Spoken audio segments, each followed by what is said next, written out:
My client has given me permission to make the following statement on her behalf. There was no kidnapping on Thursday, July 13th, 2023. My client did not have any help in this incident, but this was a single act done by herself. How do you think that this woman was able to vanish from police? Because when she was on the phone with the police officers or 911, it took the police about 3 to 5 minutes to arrive at her location. And when they arrived at her location, she was gone. I am at the actual location where Carlee Russell called 911 on the side of 459. It's pitch black, but if you got a flashlight, you can see. And this is the area. It's a matter of opinion. If I'm right, but I'm leaving off for now to go outside, putting chores and obligations on our part. For those of you who haven't been paying attention, Carlee Russell is the woman that said that, well, the Alabama woman that said that she saw a toddler on the side of the road. And she also said that she was kidnapped, was missing for 48 hours. There was a big news conference that came out saying this woman was missing, the whole nine. During the statement, she told detectives that while traveling down the interstate, she saw a baby walking down the side of the road and called 911. She stated when she got out of her vehicle to check on the child, a man came out of the trees and mumbled that he was checking on the baby. She claimed that the man then picked her up and she screamed. She stated he then made her go over a fence.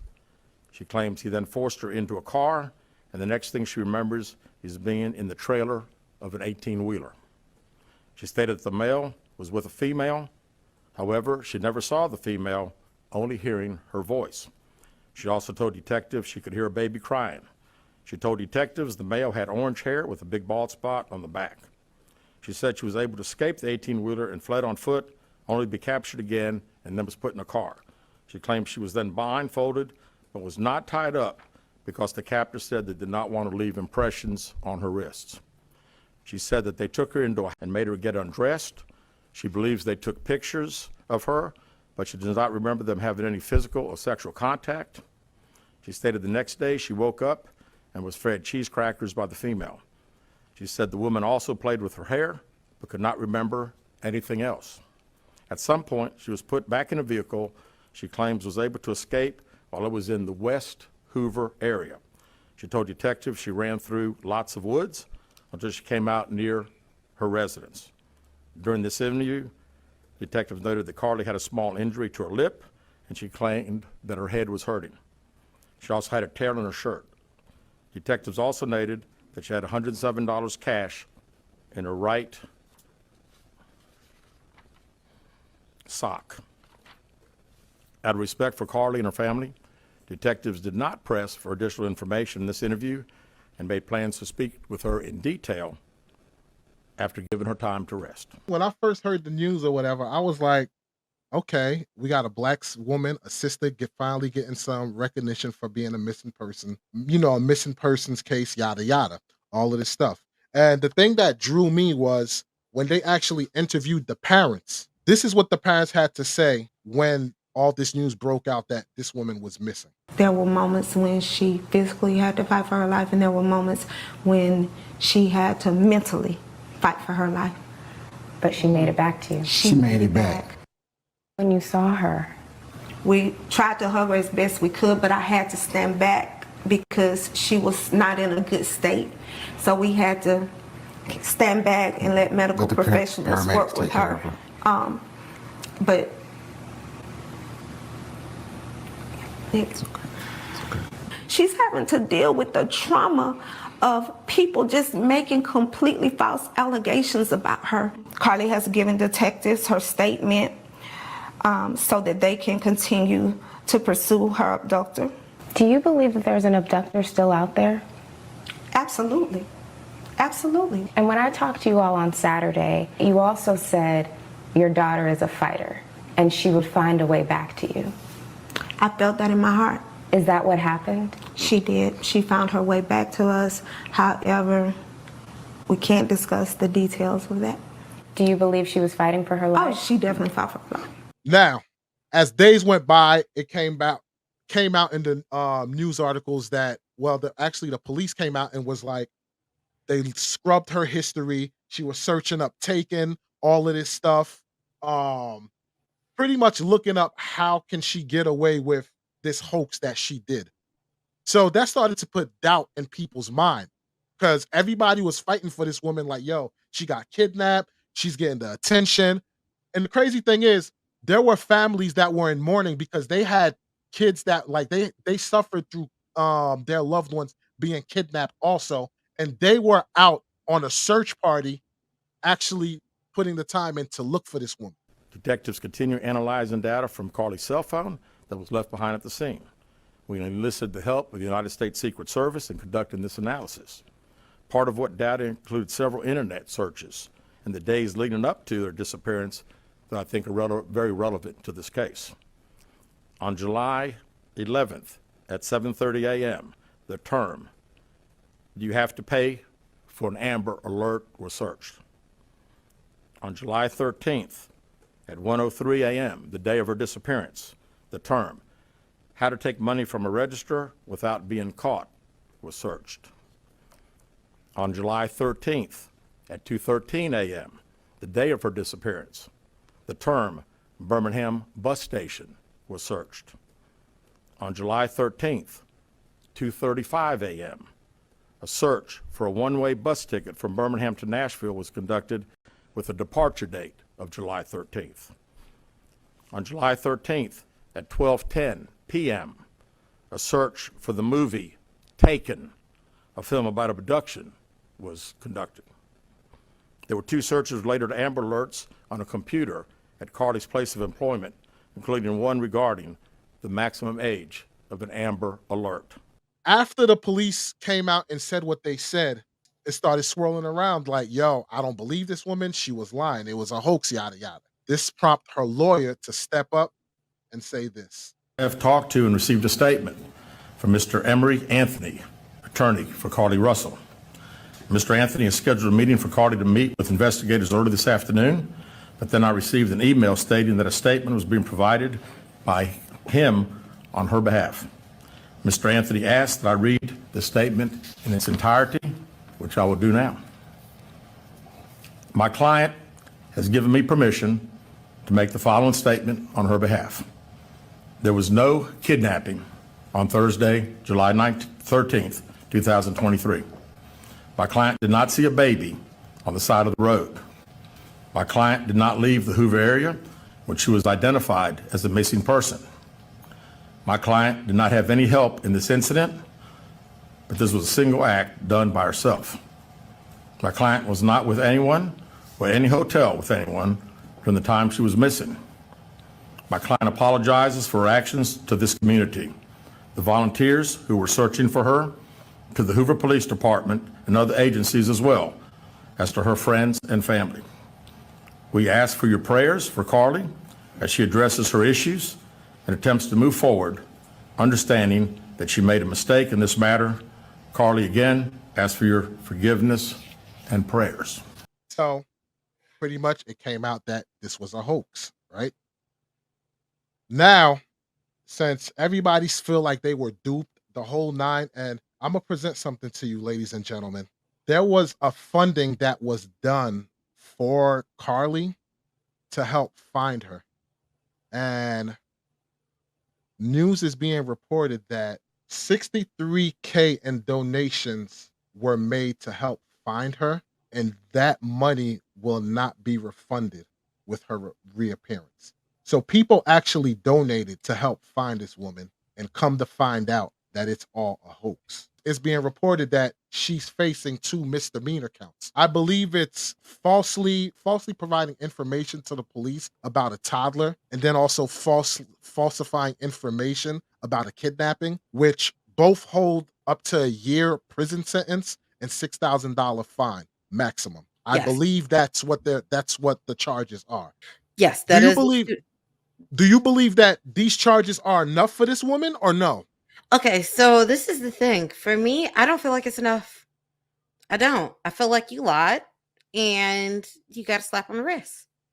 You had people utilizing resources that could have been dealt someplace else. You contacted 911. What if when she made that 911 call, somebody was really trying to have an emergency and they couldn't get through? That's resources that could have been sent someplace else. So I feel like even with the max of the $6,000, I don't think that's enough. I feel like it's not going to cover the resources that could have been distributed someplace else. I also feel like because you falsified not one but two documents and you're a nursing student, you know these areas. Like, come on. I feel like no. I feel like one, she gonna be mad about what I'm about to say, but I feel like the Say it jail with your time, chest. Say it the with your chest. I don't Don't even hold think back. even if they gave her a year jail time, I don't think it's worth it. I feel like it needs to be more. I feel like people need harsh punishment for their actions. To me, I feel like this being a hoax, it's like you being a spoiled child. You didn't So if get you your don't way. if you don't feel that, so you said a year is not enough, right? A year is not enough. No. So how long do you think she says how much time do you think she should do? To be honest, I'm gonna say 3 to 5. And the reason I'm gonna say 3 to 5 is because you need to know this is a severity. If something could have happened and those resources were not given to somebody else, somebody could have lost their life because of this. You got families that are going to be distraught because they've tried to believe your story. You can't get them that time back. You can't get them those memories back because guess what? It brought up those old feelings. And now you're also causing harm to other people who go through this circumstance. They're not going to believe them because you blatantly lied about the circumstance and created it. Me, okay. I think she should get a year. To me, I think a year is suffice. I think a year suffice. And here's why I say I think a year suffice. At the end of all this, her life is gonna be a living hell, so to speak. You really think she's gonna be able to gain gainful employment? Yeah, because people, Absolutely not. she She's is. gonna get you really think she's gonna gain employment You don't for think people lying? you don't think people change their Lying? names all the time? She change her name and go She get a could job. she could change her name all she want. I'm sorry. I think it's gonna be a problem with her getting a job. Her face is plastered all over the news. And if I guarantee, even if she works for a business and somebody recognize her, yo, ain't that the chick that lied? Get her out of here because that's going to hurt that business's bottom dollar. But I gotta say one thing. I'm happy she did the actions that she did and the strength of, let me rephrase. I'm happy things went the way that it did because now this is gonna bring awareness and because the police, the DA who's running this case is looking for them to try and expand the law as far as people lying about kidnapping or any type of DV type of situation. So that's gonna now set a precedence for those who lie about my spouse abused me or I was abused by this person or that person and they're lying. So I'm actually happy that that's going to most likely set a trend for that. The thing I'm disappointed about was when they went to arrest her and everything. Well, they didn't even go to arrest her. She was actually able to turn herself in. You know, it's the crazy thing. They treated an 11-year-old who reported her friend being kidnapped, which was a hoax, more hostile than they did with this woman because you didn't even see the cuffs on her. You didn't see any of that. She went in, they did her fingerprinting, whatever. Her bail was set for $2,000, $1,000 for each. So basically $200, you're out. So after all of that, only $200 and now you're out.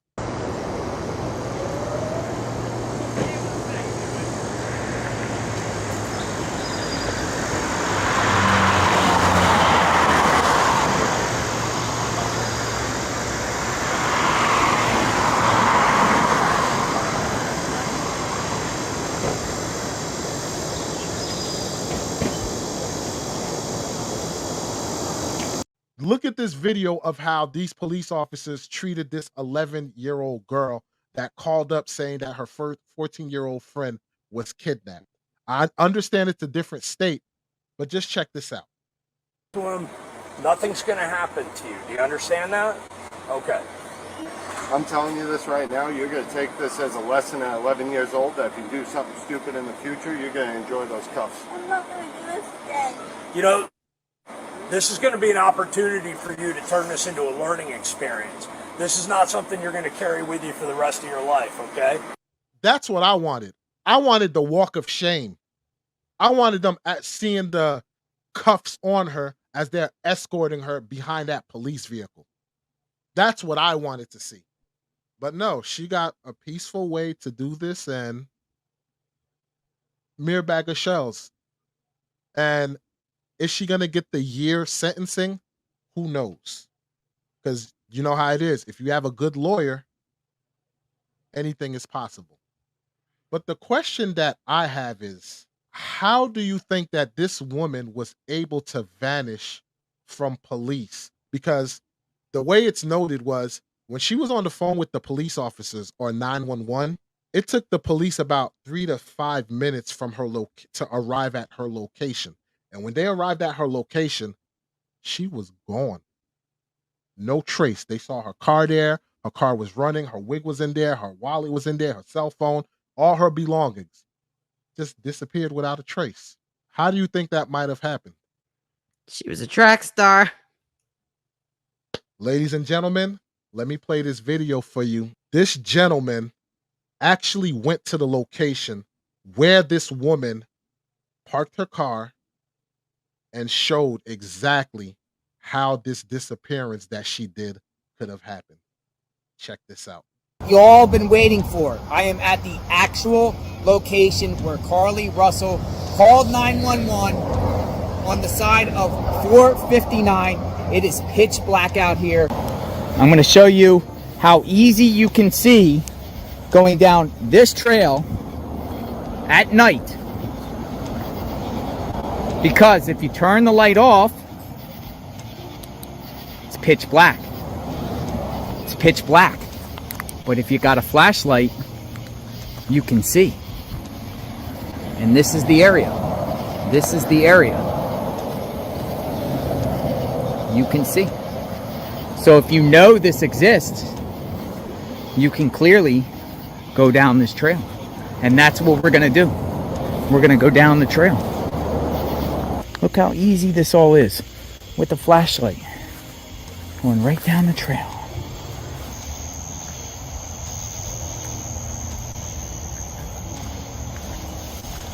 So at this point, now we get to even a bigger trail.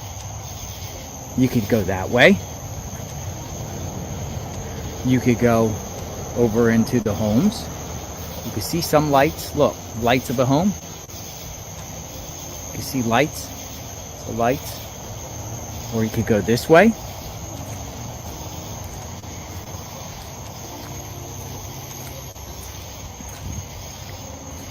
Look what we got. We got the tunnel. Ooh, look at the bats. I don't know if I'm going to go in those. Look. I don't know if y'all noticed, but do you notice the Cheez-Its right there up on top of the corner? Right here. Somebody put that there to be funny, like after they found this passage, whatever. But let's continue. Somebody put a Cheez-It box here. That's crazy. That is crazy right there. But you could go that way, or you could go up here.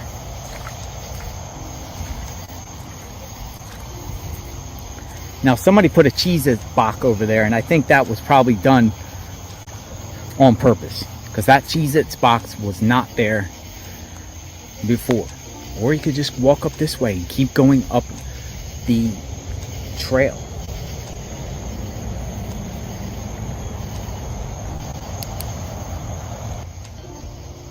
I'm out here. I'm out here.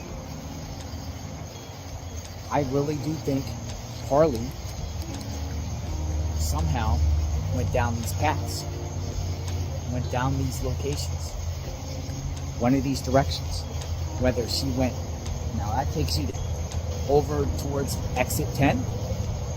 And again, over here, we can go under. Look at the water. There's water here. Let's flip the camera.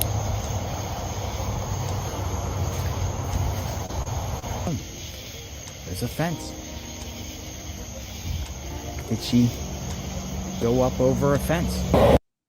Now, one of the stories that she said was she came to a fence and had to jump a fence or something like that when her quote unquote kidnappers were chasing her through the woods.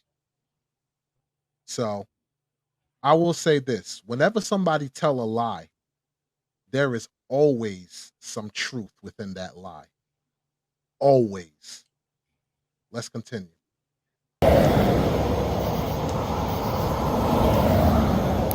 Oh, by the way, I am back up on the Interstate 459.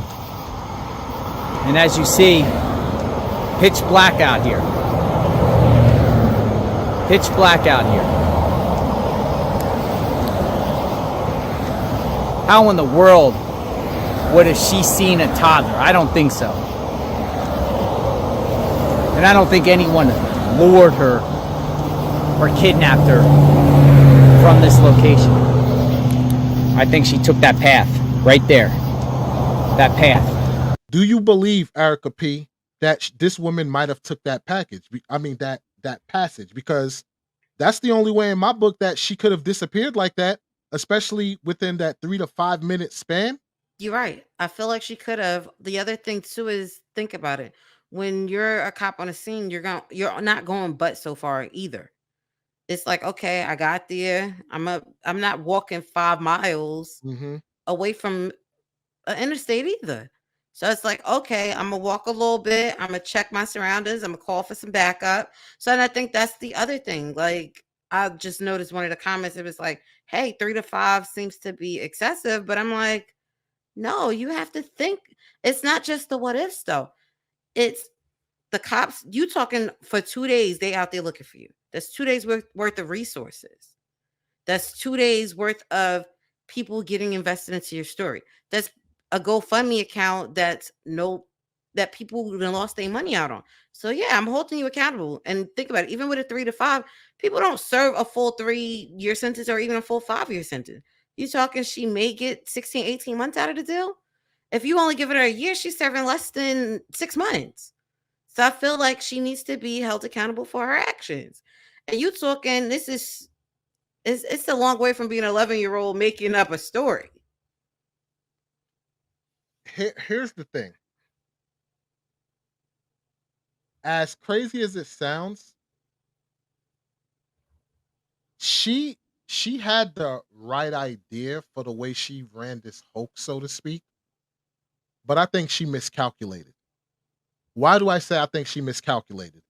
Because a lot of times when Black women are kidnapped or lost, a missing person, they're not really covered in the media. So I thought, because here's the thing, it's being reported that the reason why she did this was to get attention from her ex-boyfriend. So I believe she thought, if I could do this hoax, I could skate under, it's going to go under the radar, and whatever's whatever. I believe once it made national news, that's when she came back within them 48 hours. Because think about it. If there was no national news coverage or whatever the case may be, she could have stayed long gone however she wanted. I honestly think she miscalculated that it was going to get such big, news coverage. For some reason, her story made national news. And I think she miscalculated on that. What do you think?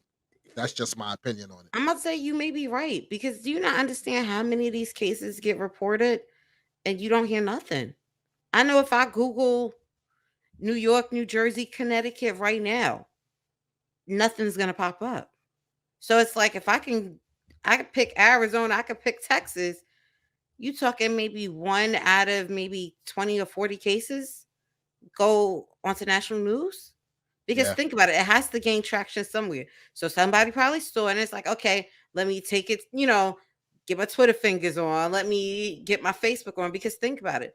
These things only go national if a lot of people pick up steam on it. So that means they probably started looking, and it's like, okay, let's get, things running. And then you also got to look at the area that she's in too. I'm done. Vic, I like Vic, but Vic, that is a excellent point. That's an excellent point. Yeah. You miscalculated. You should have said it was a black baby. I'm saying it jokingly right now, but I'm just saying, like, according to Vic's logic, should have said it was a black baby. Then maybe you wouldn't have got such news coverage. Yeah. But I digress. But like I said, I hope this sets a precedence that when women come out and blatantly lie, and it's proven that they blatantly lie, that there's consequences and repercussions, because this is unacceptable. This set black women back so far, because it's like we gave you news coverage and now we looking like Boo Boo the Fool. And black women been begging for coverage when it comes to missing persons, begging for coverage. And now that you got the coverage, this dum-dum messed it up for everybody. This is what I will say, because it's being reported that she did this all for her to get attention from her ex-boyfriend. This is why people need to understand to value themselves. And this is why I crack down and go so hard on women with the twerking and just putting themselves out there, leaving little to nothing to reveal.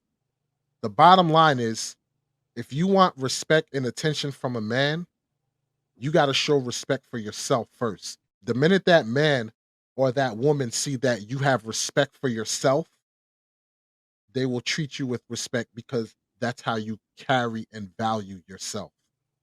So if you got to go through all these means to get attention, I'm sorry.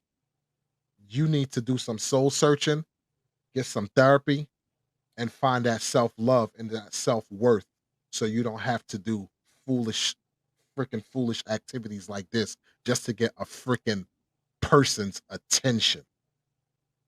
I'll take it back, man. She needs to do 3 to 5 years, because that was just blatantly stupid. Blatantly stupid. And who's to say that you're going to get attention afterwards? I'm also need her to go seek some help. And ladies and gentlemen, the internet is undefeated. I don't know if you guys been seeing on social media, but they've been showing like Tubi movies, those B-rated movies, how the acting is just terrible and the whole nine. Of course, they had to put Carlee on there saying this is going to be a Tubi movie. So let me play the first panel right there. Let me take this down real quick. Shake my head. Y'all playing too much. Carlee Russell v. the internet. Tubi ain't waste no time, man. That's one. And then they said these are going to be the actors and actresses. Yo, Janine Nabris as Carlee, Octavia Spencer as Mrs. Russell, Tyler Perry as Mr. Russell, Shameik Moore as the boyfriend, Anderson Cooper as Chief. Yo, the internet is undefeated. The Jussie Smollett versus battle. Jussie versus Carlee. See who could be the biggest liar or be convincing of them being kidnapped or whatever the case may be. Look, I would pay to see that. I don't know about you, ladies and gentlemen, but I'll pay to see that. But it is what it is. You gotta love it. You gotta love it. Let me see. Let me go through the comment section again. Carrie H8 said men and women do it. Yeah, men and women do it. I'm not even gonna front on that, but you more often. The thing is, men and women do it, but when a woman do it, no questions asked, the man is leaving in cuffs if they report a DV situation. If a man go report a DV situation on a woman, he's either going to get clowned or it's not going to be taken seriously. So, yes, men and women do it, but when women do it, it has a more lasting effect and immediate action. Do you agree, Erica P? What's your take? Yes or no? I was about to say, yeah, I agree with what you're saying on that one. All right. Vic said, I bet her simp boyfriend is like, don't worry, I'll tell them to put me in jail, not you. And Carrie H said, Carlee is not the representative of black women. She is a misguided person who made a huge mistake. That is very true. But when this hoax came out, without without even listening to or waiting for any of the facts to come out, black women stood behind her just on her word. Just on her word. And as sad as it sounds, when something happens to a black woman, black man, especially if they was an outstanding citizen for the majority of their life, unfortunately, you become the poster child. That's why black people who are in power, we look for them to not mess up because it's going to be a reflection on all of us. Because it's like, dang, this black person made it successful and they're still doing this foolery. So I don't agree with it, but heavy lies the crown when it comes to how black folks in general are judged. That's the sad reality, unfortunately. So I get what you're saying. I don't disagree with you, but that's how society views it, unfortunately. It's a matter of opinion.